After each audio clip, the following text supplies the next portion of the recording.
कर्मा एक ऐसी दिल दहला देने वाली चीज़ जो लिखित या रिकॉर्ड में तो होती है पर असल ज़िंदगी में नहीं। एक हॉस्पिटल जहाँ पे ये कहानियाँ ऐसे दोहराई जाती हैं जिसका कोई वजूद ही नहीं है, पर असल में वो छुपा दी जाती हैं क्योंकि आम आदमी वहाँ तक पहुँच ना सके। ये कहानी रूम नंबर 313 की है जो आपकी रूह तक कँपा देगी। और अगर आप इसे पूरा देखना चाहते हैं तो हमारे साथ बने रहें, क्योंकि रूम नंबर 13 एक ऐसा कर्मा है जहाँ कोई जाता तो है पर कभी वापस नहीं आता। कहानी की शुरुआत में एक पुराना सरकारी हॉस्पिटल। निकिता जो कि एक नर्स का काम करती है, वह पेशेंट की फाइलें लेकर डॉक्टर ऋषभ के पास जा रही थी। तभी उसे रूम नंबर 313 से किसी की रोने की आवाज़ आती है। वह दरवाज़ा थोड़ा सा खुलता है।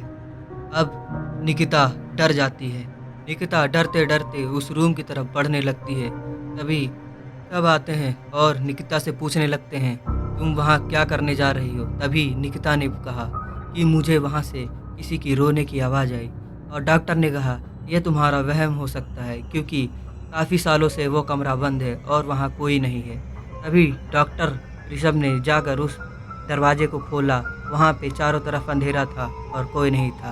डॉक्टर ऋषभ ने निकिता से कहा कि देखो यहाँ पे कोई नहीं है, तो अब परेशान मत होना और इस चीज़ को भूल जाओ। कहते हैं ना, जब कभी किसी इंसान के साथ ऐसा होता है तो उसका चैन उड़ जाता है। निकिता काम ख़त्म करके नर्स रूम में जाकर रेस्ट करने लगती है। तभी उसकी दोस्त प्रिया जो रील देख रही थी, वो निकिता से कहती है कि तुम्हें पता है रूम नंबर 313 में क्या हुआ? वहाँ पे एक पागल थी जो सुसाइड कर कर मर गई। और कुछ लोग कहते हैं कि कहानी कुछ और ही थी। वो मरने से पहले कह रही थी कि मैं वापस ज़रूर आऊँगी। और उस पेशेंट का नाम मीरा था। वह बार बार चिल्लाती और कहती मुझे सच पता चल गया है, मैं वापस ज़रूर आऊँगी। इसीलिए लोग मीरा को पागल समझते थे। तभी सीन प्रेजेंट में आता है। अनीता अपना काम ख़त्म करके नंबर 313 के पास से गुजर रही थी। तभी उसे दोबारा रोने की आवाज़ आती है। इस बार अनीता ने सोचा कि यह मेरा वहम होगा और वह वहाँ से जाने लगी। तभी आवाज़ें तेज़ हो गई तो उसने हिम्मत दिखाकर जाकर रूम नंबर 313 को खोला। तभी ठंडी हवा का झोंका उसके चेहरे पे पड़ता है और अजीबोगरीब आवाज़ें आने लगती है।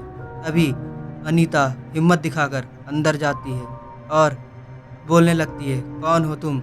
और दरवाज़ा तभी बंद हो जाता है तेज़ी से। अब अनीता बहुत घबरा जाती है। तभी आवाज़ आती है, क्या तुमने मुझे देखा? अनीता पूछने लगती है, कौन हो तुम? तभी मीरा बोलती है कि ये मैं हूँ मीरा। और वह उसके पीछे से निकलती है। तभी वहाँ आसपास की जो बाहर लाइटें लगी थी वो सब उसी वक्त फटने लगती हैं।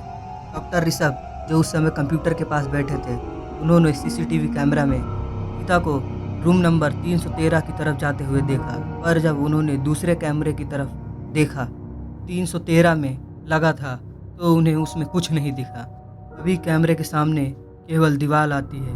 कैमरा इधर उधर मैनुअलाइज करने के बाद भी मेरा काम नहीं कर रहा था और उधर अनीता डर से कांप रही थी। तभी मीरा की आवाज़ उसके पीछे से आती है और कहती है कि क्या तुम लोग मुझे भूल गए? मैंने कहा था मैं वापस आऊँगी। और मीरा अनीता को जकड़ लेती है और कहने लगती है, अब तुम मेरे साथ चलोगी। डर के मारे अनीता बहुत तेज चिल्लाती है।